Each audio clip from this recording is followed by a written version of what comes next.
Hello everyone, आप सभी का हमारे एचके अकेडमी चैनल में बहुत बहुत स्वागत है। और हमने प्रीवियस क्लास में डिस्कस किया था जो केवीएस में आपकी टीचिंग की वैकेंसीज आई है, चाहे वो पीजीटी में हो, चाहे वो आपका टीजीटी में हो, चाहे आपका पीआरटी में हो। तो उनको हमने डिस्कस किया था कि कौन सी कैटेगरी में कितने वैकेंसीज या कितने सीट जो है वो रिजर्व की गई है। तो डिटेल जो है वो उस वीडियो में आपको मिल जाएगी। मैं उसका जो लिंक है वो भी डिस्क्रिप्शन बॉक्स में मेंशन कर दूँगी। आज हम बात करेंगे नॉन टीचिंग जो पोस्ट है उसमें कितने वैकेंसीज़ जो आपका कैटेगरी है उसमें आई है, और उसके साथ-साथ जितने भी आपके एसेंशियल क्वालिफ़िकेशन है, चाहे वो पीजीटी में है, पीआरटी में है, टीजीटी में है, उनको भी हम यहाँ पे डिटेल से डिस्कस करेंगे।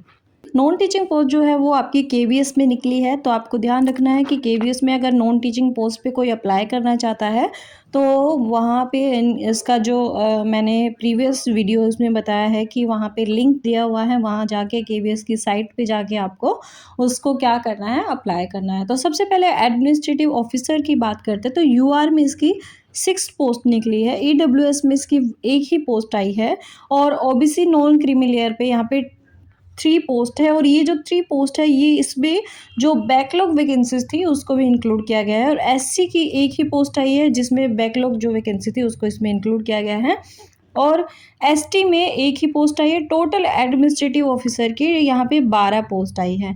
यहाँ पे जो आपको ये वाले दिख रही हैं, मैंने इसको प्रीवियस क्लास में भी डिस्कस नहीं किया था, या आपने प्रीवियस जो वीडियो थी उसमें डिस्कस नहीं किया था, लेकिन ये जो आपको पोस्ट दिख रही है यहाँ पे, ये किसके लिए है? फिजिकल डिसेबल जो पर्सन्स हैं या जिनको उसका कोटा मिलता है, ये उनके लिए यहाँ पे सीट रिज़र्व की गई है। तो यहाँ पे एक सीट जो है ये रिज़र्व की गई है एडमिनिस्ट्रेटिव ऑफिसर में भी। और ईएसएम क्या है? एक्स सर्विसमैन है, तो यहाँ पे एक्स सर्विसमैन की कोई सीट नहीं दी गई है।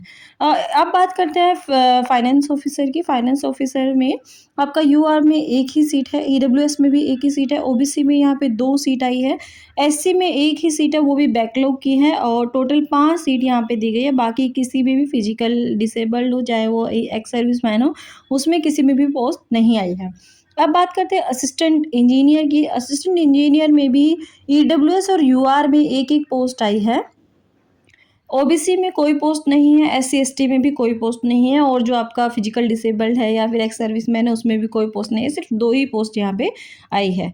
असिस्टेंट सेक्शन ऑफिसर की बात करते हैं तो यहाँ पे 31 सीट्स हैं, जो आपके असिस्टेंट सेक्शन ऑफिसर हैं उनकी यूआर कैटेगरी में, और ईडब्ल्यूएस में 7 पोस्ट है। ओबीसी नॉन क्रीमी लेयर में यहाँ पे 19 पोस्ट आई है, और एससी में 11 पोस्ट है जिसमें बैकलॉग जो वैकेंसीज है उसको भी इंक्लूड किया गया है, और एसटी में भी 6 वैकेंसी आई है जिसमें बैकलॉग की जो वैकेंसीज थी उसको इंक्लूड किया गया है। टोटल 74 पोस्ट है, और इसमें फिजिकल डिसेबल्ड में भी अलग अलग क्राइटेरिया की बेसिस पे यहाँ पे है, तो यहाँ पे उनके लिए भी 5 पोस्ट है, और एक अदर में भी पोस्ट यहाँ पे आई है। जूनियर ट्रांसलेटर की बात करते हैं तो यूआर में इसकी 5 पोस्ट है, और ओबीसी नॉन क्रीमी लेयर में 2 पोस्ट आई है, एससी में 1 पोस्ट आई है, टोटल 8 पोस्ट यहाँ पे आपकी आई है। इसके बाद सीनियर सेक्रेटरीट असिस्टेंट की बात करते हैं तो यूआर में 114 वैकेंसी यहाँ पे आई है, 114 वैकेंसीज यहाँ पे है, 28 वैकेंसी ईडब्ल्यूएस में आई है, 75 vacancy OBC non creamy layer में है, एससी में 42 है, और एसटी में 21 है। टोटल 280 वैकेंसी यहाँ पे आपकी आई है, जो सीनियर सेक्रेटरीट असिस्टेंट हैं उनके लिए। जूनियर सेक्रेटरीट असिस्टेंट की बात करें तो 277 वैकेंसी या 277 वैकेंसी यहाँ पे यूआर कैटेगरी में आई है, और ईडब्ल्यूएस में 68 वैकेंसीज आई है, ओबीसी में 184 वैकेंसीज आई हैं, और एससी में बैकलॉग वैकेंसीज को इंक्लूड करके 108 वैकेंसीज है, और एसटी में बैकलॉग की वैकेंसीज को इंक्लूड करके 77 वैकेंसीज यहाँ पे आई है। टोटल बहुत बड़े लेवल पे सबसे ज़्यादा जो आपका जूनियर सेक्रेटरीट में ही आई है नॉन टीचिंग पोस्ट में केवीएस में, यानी 714 वैकेंसीज टोटल यहाँ पे आई है। उसके बाद स्टेनोग्राफर जो होते हैं उसमें ग्रेड 1 स्टेनो ग्रेड 1 में आपका 3 वैकेंसीज यूआर में ही आई है, और किसी में भी इसमें वैकेंसी नहीं आई है।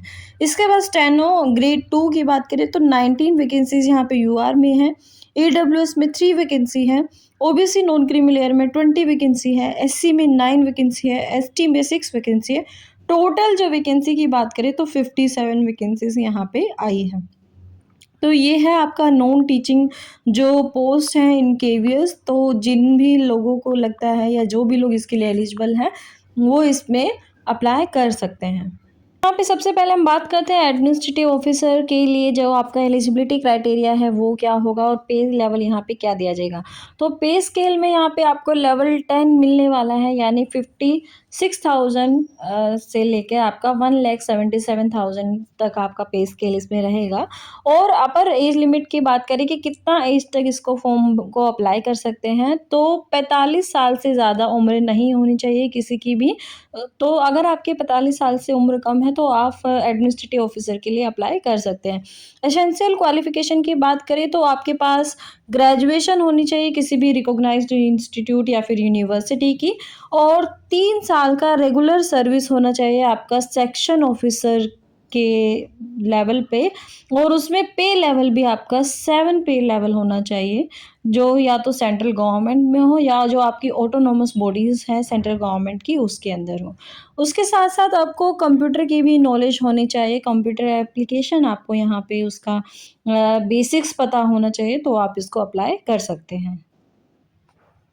फाइनेंस ऑफिसर में पे स्केल आपको 7 मिलने वाला है। यहाँ पे मैट्रिक्स यहाँ पे दिया हुआ है। एज लिमिट यहाँ पे दी हुई है कि 35 साल से ज़्यादा आपकी उम्र नहीं होनी चाहिए।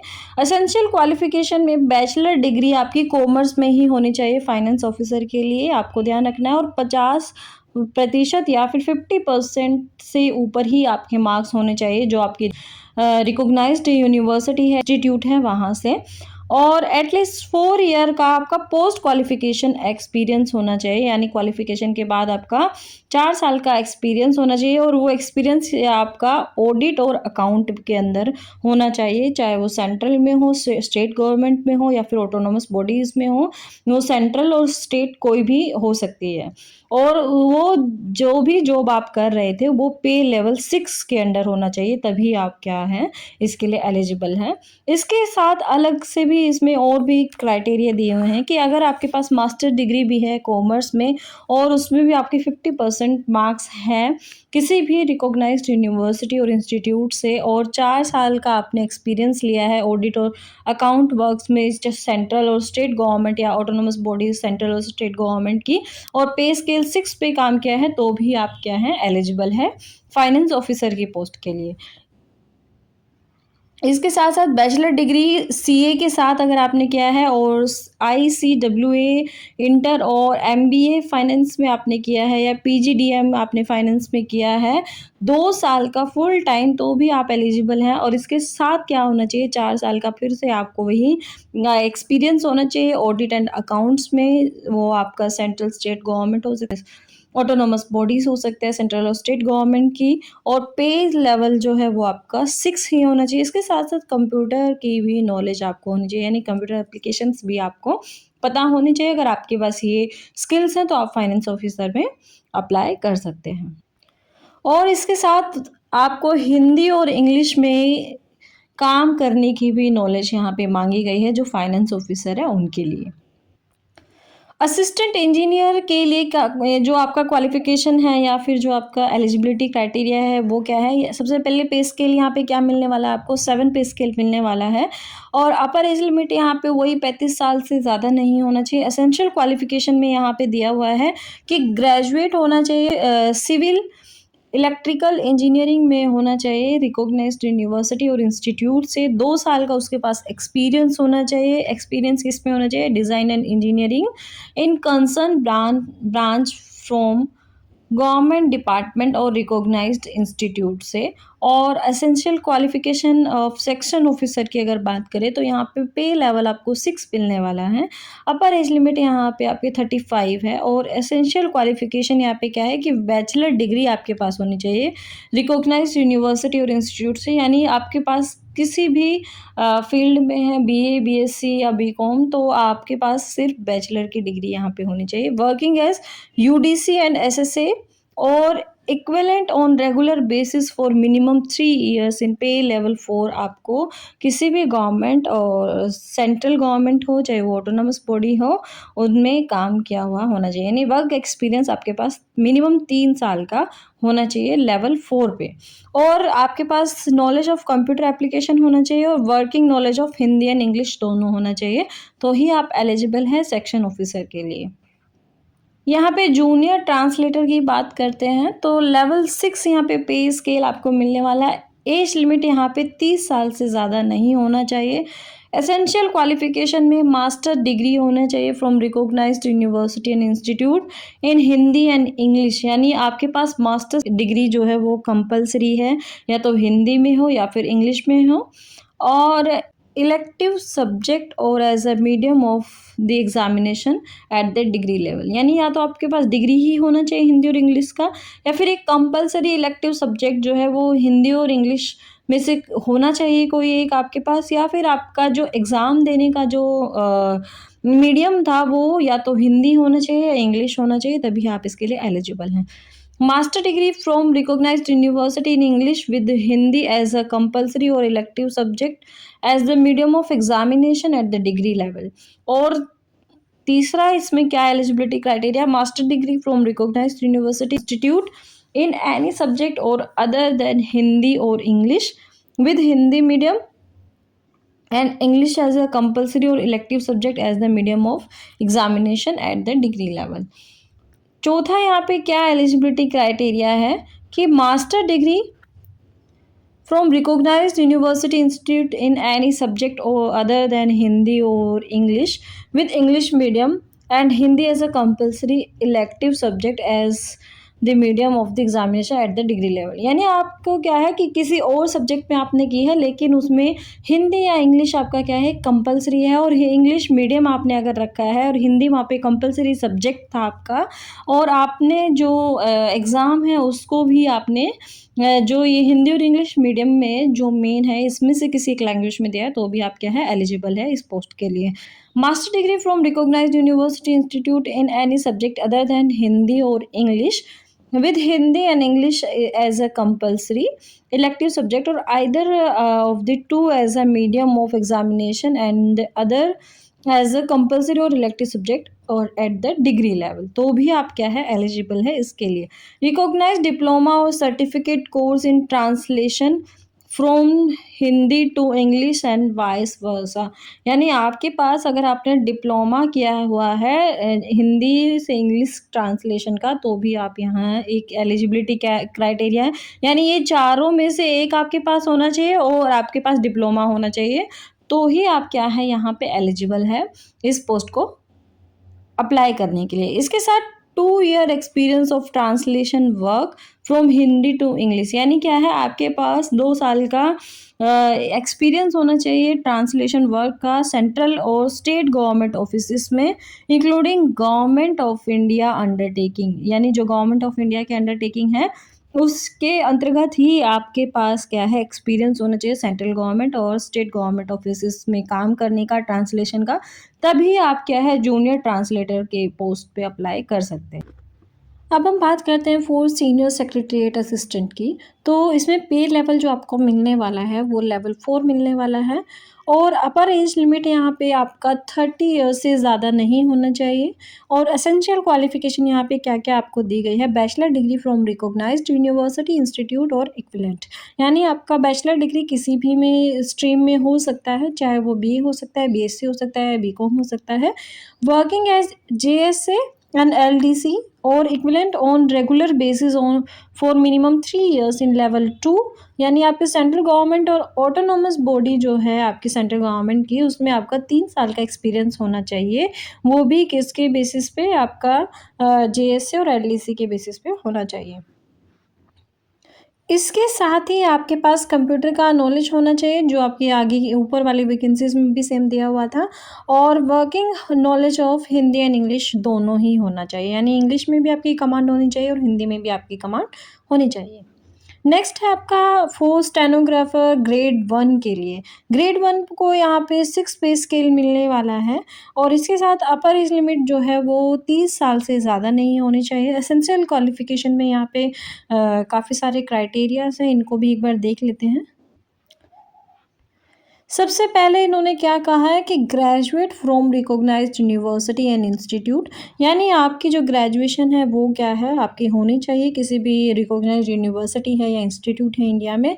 शॉर्ट हैंड स्पीड, यानी आपका स्टेनोग्राफी में जो शॉर्ट हैंड स्पीड है वो 100 वर्ड्स पर मिनट होना चाहिए, हिंदी और इंग्लिश दोनों में, तो आप इसके लिए एलिजिबल हैं। And typing speed of 45 words पर minute in English and Hindi होना चाहिए, यानी आपका जो शॉर्ट एंड स्पीड है वो 100 वर्ड्स होना चाहिए 1 मिनट के अंदर और 45 वर्ड्स जो है टाइपिंग स्पीड का होना चाहिए 1 मिनट में, इंग्लिश और हिंदी दोनों टाइपिंग में।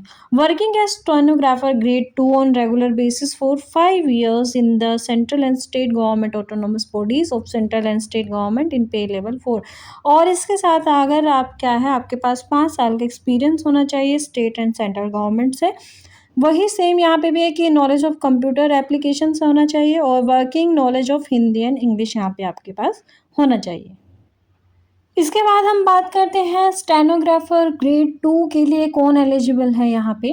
तो स्टेनोग्राफर ग्रेड 2 में जो लेवल आपको पे स्केल का मिलने वाला है वो 4 पे स्केल लेवल मिलने वाला है। अपर एज लिमिट यहाँ पे 27 ईयर से ज़्यादा नहीं होना चाहिए।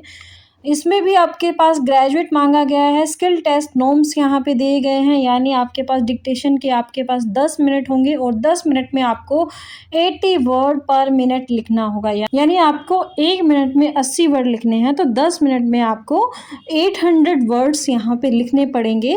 ये इन्होंने स्किल टेस्ट के नॉर्म्स रखे हैं। इसके साथ ट्रांसक्रिप्शन की बात करें तो 50 मिनट्स यहाँ पे आपको मिलेंगे इंग्लिश के लिए, जिसमें आपको हिंदी के लिए कितने मिलेंगे 65 मिनट्स मिलेंगे कंप्यूटर पे।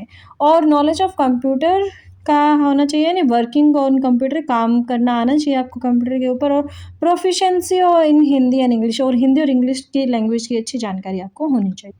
फिर यहाँ पे देख लेते हैं जूनियर सेक्रेटरीट असिस्टेंट के लिए। यहाँ पे लेवल आपको 2 मिलने वाला है, पे लेवल 2 यहाँ पे मिलने वाला है और अपर एज लिमिट यहाँ पे रखी गई है कि 27 साल से ज़्यादा नहीं होनी चाहिए। एसेंशियल क्वालिफिकेशन यहाँ पे दोनों की अलग अलग है, यानी एनवीएस में अलग मांगी गई है और केवीएस में अलग मांगी गई है। तो केवीएस में आपके जूनियर सेक्रेटरीट असिस्टेंट के लिए जो क्वालिफिकेशन है वो क्या रखी गई है, क्लास 12 पास और equivalent qualification from recognised board और यूनिवर्सिटी, यानी आपके पास 12th क्लास जो है वो पास होनी चाहिए। और टाइपिंग स्पीड जो है वो 35 वर्ड्स पर मिनट इन इंग्लिश और 30 वर्ड पर minute in Hindi on computer, यानी कंप्यूटर के ऊपर आपके 35 वर्ड्स प्रति मिनट इंग्लिश में होना चाहिए और 30 वर्ड्स या शब्द जो मैं कहूँ कि आपके प्रति मिनट हिंदी में होना चाहिए, तो आप इसके लिए एलिजिबल हैं, या फिर आप ये जो फॉर्म है डाल सकते हैं जूनियर सेक्रेटरीट असिस्टेंट के लिए। और फिर एनवीएस की बात करें तो एनवीएस की एसेंशियल क्वालिफिकेशन क्या है कि 12th पास ही होना चाहिए आपका रिकॉग्नाइज्ड बोर्ड और यूनिवर्सिटी से, और प्रोसेसिंग मिनिमम टाइपिंग स्पीड यहाँ पे मांगा गया है कि 30 वर्ड पर मिनट इंग्लिश में होना चाहिए और 25 वर्ड्स पर मिनट हिंदी में होना चाहिए कंप्यूटर के ऊपर।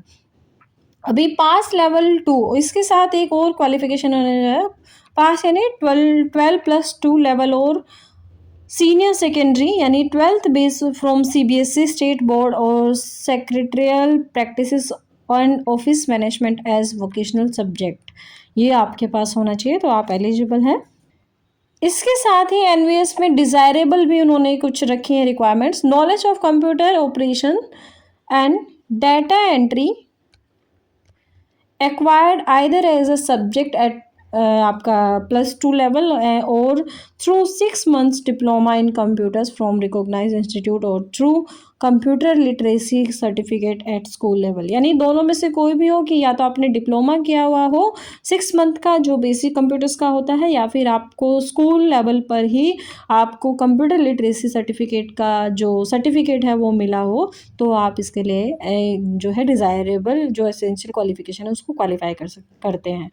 Experience in accounts administrative matters in government, semi government and autonomous recognisation, and यहाँ पे एक नोट भी आपको दिया गया है, direct recruits will have to acquire proficiency in operating PCs, यानी पर्सनल कंप्यूटर्स को जो है आपको ऑपरेट करना आना चाहिए, and pass such test in this regard as the NVS में रिक्वायर, यानी आपको टेस्ट भी क्लियर करना पड़ेगा जिससे कि एनवीएस में जो रिक्वायरमेंट का एसेंशियल क्वालिफिकेशन जो इन्होंने यहाँ पे दिया है उसके ही अकॉर्डिंग। तो ये था आपका नॉन टीचिंग पोस्ट के लिए एसेंशियल क्वालिफिकेशन, और हमने देखा कि किस प्रकार यहाँ पे आपको कितने में जो आपका कैटेगरी में रिजर्वेशन है उसमें कितनी पोस्ट मिली है, यूआर में कितनी पोस्ट है, ईडब्ल्यूएस में कितनी पोस्ट है, ओबीसी में कितनी पोस्ट है, एसटी एसटी में, एससी एसटी में कितनी पोस्ट यहाँ पे आई है। तो वीडियो आपको पसंद आई हो तो लाइक कीजिए, हमारे एचके एकेडमी चैनल को सब्सक्राइब करना ना भूलें। नेक्स्ट वीडियो में मैं आपको बताऊंगी कि जो पीजीटी है, पीआरटी है और टीजीटी है उनमें कौन लोग एलिजिबल है, या उसमें एलिजिबिलिटी क्राइटेरिया आपका क्या रखा गया है एनवीएस और केवीएस के द्वारा। तो हमारे चैनल से जुड़े रहने के लिए और ऐसे ही अपडेट लेने के लिए आप चैनल को सब्सक्राइब कर लें, बेल आइकन को दबाना ना भूलें ताकि आपको आने वाले वीडियो का नोटिफिकेशन तुरंत मिल जाए। मिलेंगे नेक्स्ट वीडियो में, तब तक के लिए थैंक यू।